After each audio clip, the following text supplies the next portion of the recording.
Quick video here. I want to show you guys something absolutely crazy. Last week on Wednesday, a video emerged of leading Republican-backed candidate in the election in Florida, because of course it is in Florida. I mean, where else would it be? Now she, like I said, is the leading Republican-backed candidate, Elizabeth Lancaster. She went on a rant against transgender kids and doctors who she believes is helping them transition. Now, in real life, not in the minds of these crazy people, transgender children don't really receive any further they don't receive any care besides voluntary hormone blockers before they are 18. There is this conspiracy where you have doctors walking in the building with the bone saw and just cutting off the private parts of kids who were like 13 years old as they scream, "No, don't do it." But in reality, that doesn't happen, of course. You have to be 18, an actual legal adult to receive any gender affirming surgeries. They don't do it on people who are 13. They're not doing it to your 10-year-old child. It's not happening. They made it up. But nonetheless, here is this crazy video I want to show you guys. It is in Pensacola, Florida, and this is a school board candidate. She is the leading one. I want to remind you, she is the leading one. People look at her and go, yeah, that's my person right there. That's my woman. That is who I want to support. Now, let's go ahead and go to the video. These doctors that are going along and mutilating these children and prescribing hormone blockers to these kids, in my opinion, they should be hanging from the nearest tree. Follow the money. Yeah, so she says that, in my opinion, they should be hanging from the nearest tree, and she gets a round of applause for that. Now, this isn't really surprising. In the article, they go on to say that the stunning call to violence against medical professionals was not enough to merit a condemnation from the local branch of the Republican Party. Of course it wouldn't.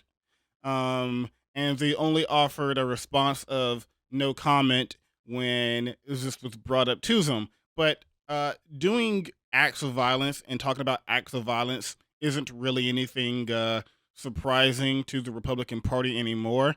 I mean, let's go ahead and go back into my webcam view. This view at least.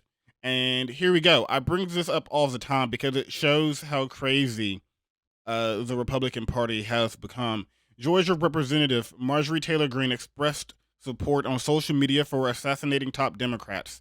You have, in 2018, Greene wrote on a Facebook page that the stage is being set to hang Barack Obama and Hillary Clinton. She liked a post suggesting Nancy Pelosi get a bullet to the head.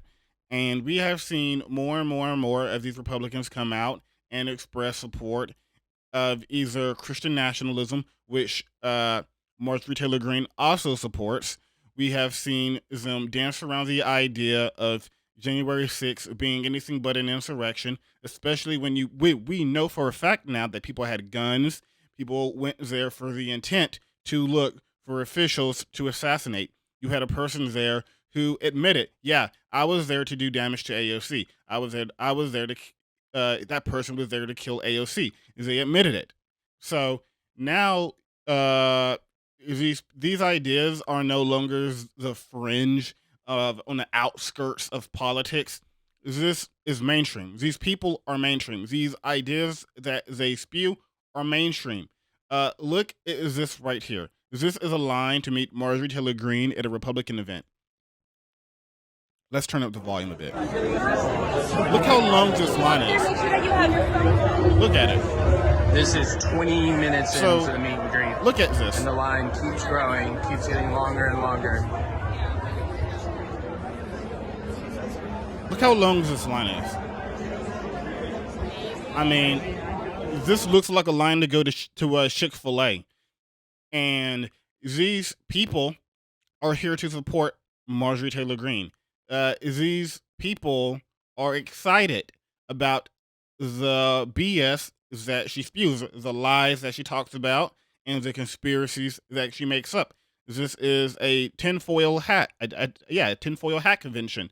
But these people love their tinfoil hats, and it is only going to get worse because Democrats actually have to push back against this and not just typically say, don't do that. No, can you not do that? No, you actually need to press back against these crazy people because they are gaining more and more and more influence in the Republican Party. They're gaining more influence in the political sphere, and they are actually managing to juke people's brains into becoming these crazy whack job conspiracy nuts. I mean, QAnon has done so much damage to people, and it's only going to get worse if this keeps happening.